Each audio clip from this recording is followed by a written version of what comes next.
اعوذ باللہ من الشیطان الرجیم، بسم اللہ الرحمن الرحیم۔ اگلا گناہ کبیرہ عبادات کے ضمن میں جس کا ہم ذکر کر رہے ہیں وہ ہے عورت کا اپنے خاوند کی نافرمانی کرنا۔ اس کا قرآن مجید میں بھی بیان ہے اور احادیث میں بھی کثرت سے بیان ہے۔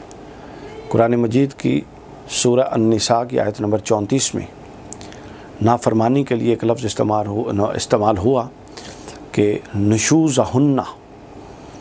امام واحدی فرماتے ہیں کہ اس سے مراد خاوند کی نافرمانی ہے اور اس کی مخالفت کر کے خود کو اس سے بلند تر شو کرنا ہے یا بلند تر شو کرنے کی کوشش ہے۔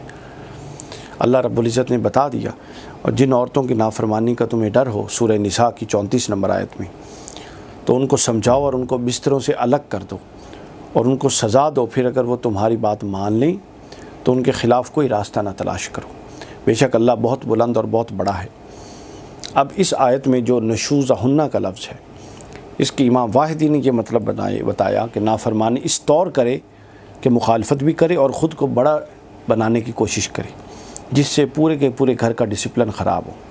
اس کا بھی ہم عام زندگی میں مظاہرہ دیکھتے ہیں۔ اس کے بعد حضرت عطا نے اس نشوز کا ایک جو مطلب بتایا وہ یہ کہ وہ خوشبو لگائے اور اپنے آپ کو خاوند سے دور رکھے، اور جو فرما برداری کرتی تھی اس میں تبدیلی آ جائے تو پھر یہ نشوز کے ضمن میں آ جائے گی۔ یعنی اب دیکھیں نا، عورت کا بننا سورنا یہ خاوند کے لیے ہے بنیادی طور پہ۔ اگر وہ بن سور کے خوشبو لگا کے، خوشبو ایک استعارہ ہے نا، خوشبو لگا کے خاوند سے ہی دور رہی تو گویا یہ پورے کا پورا عمل جو ہے یہ ناپسندیدگی کے ضمن میں اور اس کے دائرے میں آ جائے گا۔ اور پھر آگے قرآن نے یہ کہا کہ اگر وہ نہ اصلاح پہ آئیں تو پھر ان کی تادیباً ان کے ساتھ معاملہ کرنا چاہیے، تاکہ ان کو اپنے پہلو سے جدا کر دینا چاہیے، تاکہ ان کو اس بات کا اور اس غلطی کا احساس ہو۔ اس کے بعد احادیث میں بھی بہت ساری روایات ہیں۔ صحیح بخاری سے مسلم میں حضور نے فرمایا کہ جب کوئی شخص اپنی بیوی کو اپنے بستر پر بلائے اور وہ نہ آئے تو صبح تک فرشتے اس پر لعنت بھیجتے ہیں۔ صحیح مسلم کی روایت۔ اور صحیحین میں، بخاری مسلم دونوں میں، حضور نے فرمایا کہ جب کوئی عورت اپنے خاوند کا بستر چھوڑ کر رات گزارے اور اس کی بات نہ مانے تو آسمان والا یعنی اللہ رب العزت اس پر ناراض ہوتا ہے حتیٰ کہ اس کا خاوند اس سے راضی ہو جائے۔ جب تک اس کا خاوند راضی نہیں ہوتا اللہ راضی نہیں ہوتا۔ اور اسی طرح حضرت جابر بن عبداللہ سے الترغیب و ترہیب بھی حدیث پاک، حضرت جابر بن عبداللہ سے مروی کہ حضور نے فرمایا 3 قسم کے آدمی وہ ہیں کہ نہ تو ان کی نماز قبول ہوتی ہے اور نہ ان کی نیکی آسمان کی طرف اٹھائی جاتی ہے یعنی قبول ہوتی ہے۔ ایک وہ بھاگا ہوا غلام حتیٰ کہ وہ اپنے مالک کی طرف واپس لوٹ آئے اور اپنے آپ کو مالک کے حوالے کر دے، اس کے تصرف میں دے دے۔ دوسرا وہ عورت جس پر اس کا خاوند ناراض ہو حتیٰ کہ وہ راضی ہو جائے۔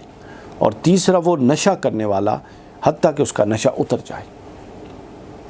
پھر اس کے آگے حضرت امام حسن علیہ السلام سے روایت فرماتے ہیں مجھ سے ایک شخص نے بیان کیا کہ جس نے نبی اکرم صلی اللہ علیہ وسلم سے سنا تھا کہ آپ نے فرمایا تھا، کنز المال کی حدیث ہے کہ قیامت کے دن عورتوں میں